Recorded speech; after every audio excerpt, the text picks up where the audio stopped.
Hey everybody, it's your old pal Larry, the horror movie dick, and I'm back with a movie review. Today we're going to dig into Color Out of Space from writer-director Richard Stanley. Now a little synopsis on this.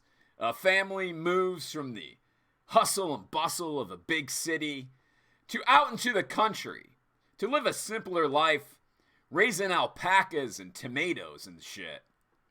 Just trying to get away from it all. And then one night, their peaceful existence is shattered when a meteor strikes their property, and after that, some really fucking weird shit starts going down. Now, if you don't know, this is an adaptation of an H.P. Lovecraft short story called The Color Out of Space, like 1927, I want to say, something like that.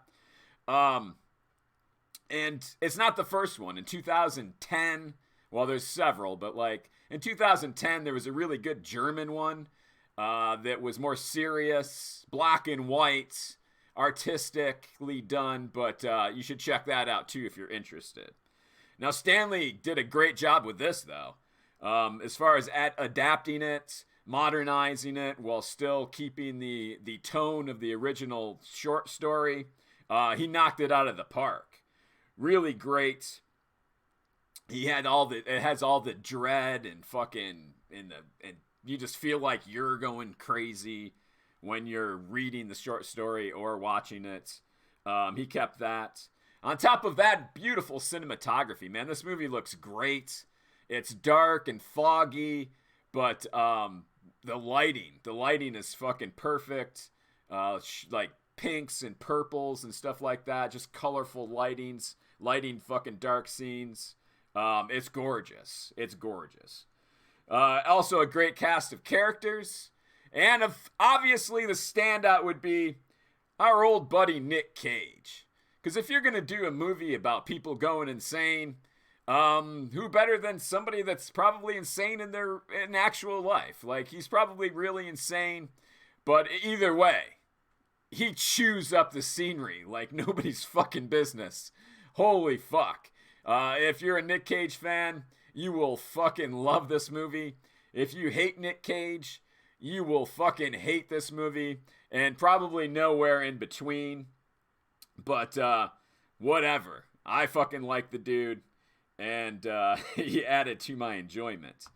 On top of that, there was some great practical effects. Now, that being said, there was CGI, but like, you know, you're talking like swirling color fucking movements and stuff like that.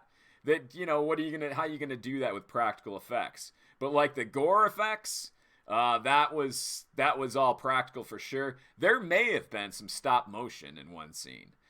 It looked like stop motion, and my wiener chubbed up a little bit because of it. And I was like, I think that's stop motion. And I hope I'm right. But yeah, so overall, the effects are good. Even though there's CGI, the CGI is done well. I will say that as not being a CGI fan.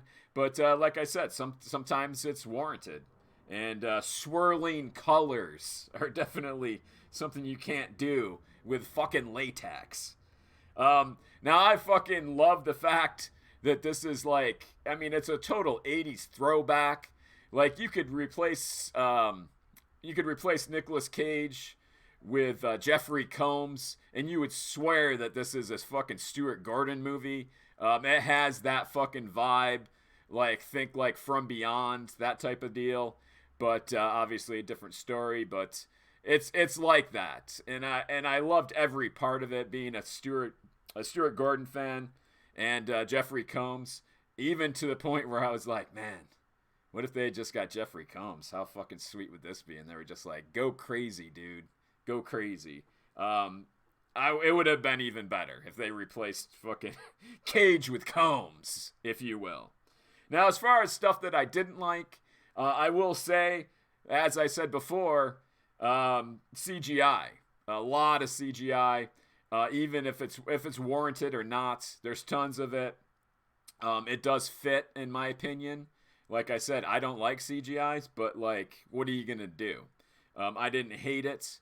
I thought it never took me out of the movie. It just seemed appropriate. But if you hate it a lot, I'm just giving you a warning. Also, it could have been more serious.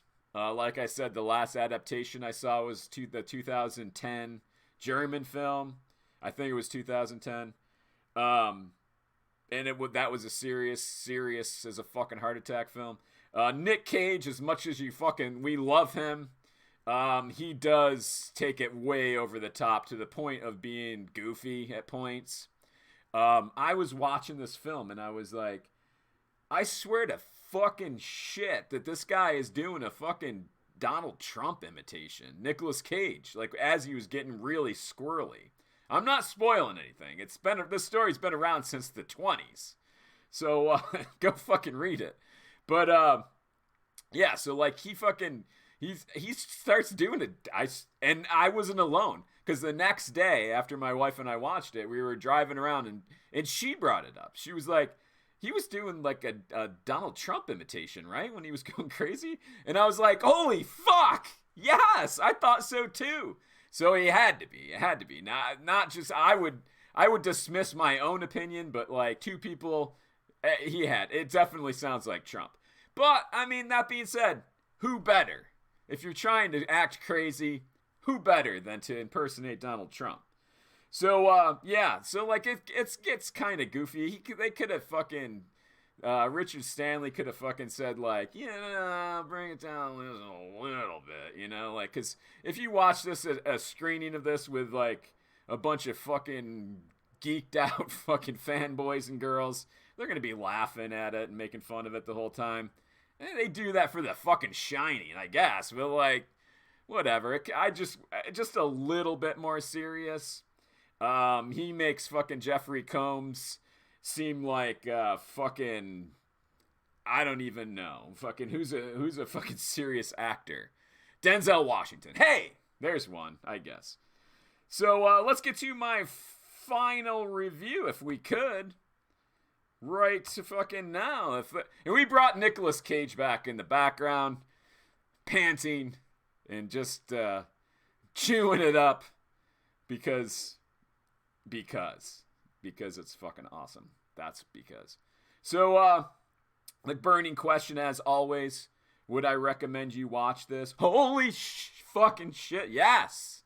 Go fucking rent this, and whatever. Buy it on VOD. What do people do? I don't know. You should fucking do that. And when this comes out on DVD and Blu-ray, would old Larry add it to his collection? Oh, yes! I just had a mini orgasm again. Yeah, that's a big fuck yes. I fucking love this film.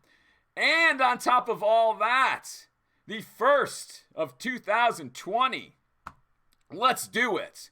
This film gets the certified, I almost said monster movie app, the horror movie dick, certified fan fucking tastic seal of approval. Write it down. Tell your friends. It's fucking great. Go fucking check it out. So hey everybody, that's my review and I'm sticking by it. Until I see all of you fucking jerk-offs again next time, as always, get the fuck out of my house. Bye.